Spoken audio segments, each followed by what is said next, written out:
India ಫಸ್ಟ್ಗೆ ಸ್ವಾಗತ. ನಾನು ವಿದ್ಯಶ್ರೀ. ಡೆಲ್ಲಿ ಅಂಗಳದಲ್ಲಿ ಪವರ್ ಗೇಮ್ಗೆ ದಾಳ ಪ್ರತಿದಾಳ ಉರುಳ್ತಾ ಇದೆ. ಹಸ್ತದ ಶೀತಲ ಸಮರ ತೀವ್ರ ಸ್ವರೂಪಕ್ಕೆ ತಿರುಗಿದೆ.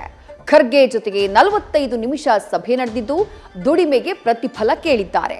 ಸಚಿವ ಸ್ಥಾನವನ್ನ ಪಡೆದುಕೊಳ್ಳೋಕೆ ನಾಯಕರ ದಂಡೇ ಡೆಲ್ಲಿಯಲ್ಲಿ ಠಿಕಾಣಿ ಹೂಡಿದೆ. ಡೆಲ್ಲಿ ಅಂಗಳದಲ್ಲಿ ಸಿದ್ದು ಭುಜಬಲ ಪರಾಕ್ರಮ ನಡೀತಾ ಇದ್ದು ಸಿಎಂ ಸಿದ್ದರಾಮಯ್ಯ ಅಸಲಿ ಪಿಕ್ಚರ್ ರಿಲೀಸ್ ಮಾಡಿದ್ದಾರೆ.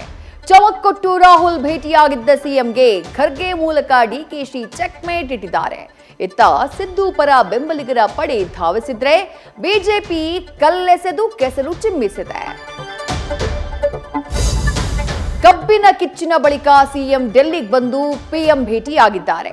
20 ನಿಮಿಷಗಳ ಕಾಲ ಚರ್ಚೆ ನಡೆಸಿದ ಸಿಎಂ ಜಿಎಸ್ಟಿಯಿಂದ ರಾಜ್ಯಕ್ಕಾಗ್ತಾ ಇರುವ ಅನ್ಯಾಯವನ್ನ ಸರಿಪಡಿಸೋಕೆ ಮನವಿ ಇಟ್ಟಿದ್ದಾರೆ. ಮೇಕೆದಾಟು, ಮಹದಾಯಿ, ಕೃಷ್ಣಾ ಮೇಲ್ದಂಡೆ ಸೇರಿ ನೀರಾವರಿ ಯೋಜನೆಗಳ ಬೇಡಿಕೆಯನ್ನ ಮಂಡಿಸಿದ್ದಾರೆ. ಸ್ನೇಹ, ಪ್ರೀತಿ, ಪ್ರಣಯ, ಈಗ ಬೀದಿ ಕದನ. ಬಿಗ್ ಬ್ಯೂಟಿ ಉದ್ಯಮಿ ಜಗಳ ಬೀದಿಗೆ ಬಂದಿದೆ. ರಿಲೇಶನ್ಶಿಪ್ ನಲ್ಲಿದ್ದಾಗಲೇ ಬೇರೆಯವರ ಜೊತೆ ಸಂಬಂಧವಿತ್ತು ಅಂತ ಹೇಳಿ ಅರವಿಂದ್ ಆರೋಪಿಸಿ ಬ್ಲಾಕ್ ಮೇಲ್ ಕಥೆ ಹೇಳಿದ್ದಾರೆ. ಅರವಿಂದ್ ಅಫೇರ್ ನಿಜ, ಆದ್ರೆ ಉಳಿದಿದ್ದು ಸುಳ್ಳು ಅಂತ ನಟಿ ಹೇಳಿದ್ದಾರೆ.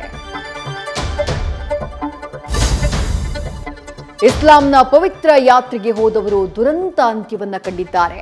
ಮೆಕ್ಕಾದಿಂದ ಮದೀನಾಗೆ ಹೋಗ್ತಾ ಇದ್ದಂತಹ ಬಸ್ ಭೀಕರ ದುರಂತಕ್ಕೆ ತುತ್ತಾಗಿದೆ. ಡೀಸೆಲ್ ಟ್ಯಾಂಕರ್ಗೆ ಡಿಕ್ಕಿ ಹೊಡೆದಂತಹ ಬಸ್ ಧಗಧಗಿಸಿ ಉಳಿದಿದೆ. 42 ಮಂದಿ ಭಾರತೀಯರು ಸಜೀವ ದಹನವಾಗಿದ್ದಾರೆ. ಘಟನೆಗೆ ಪ್ರಧಾನಿ ಸಂತಾಪ ಸೂಚಿಸಿದ್ದಾರೆ.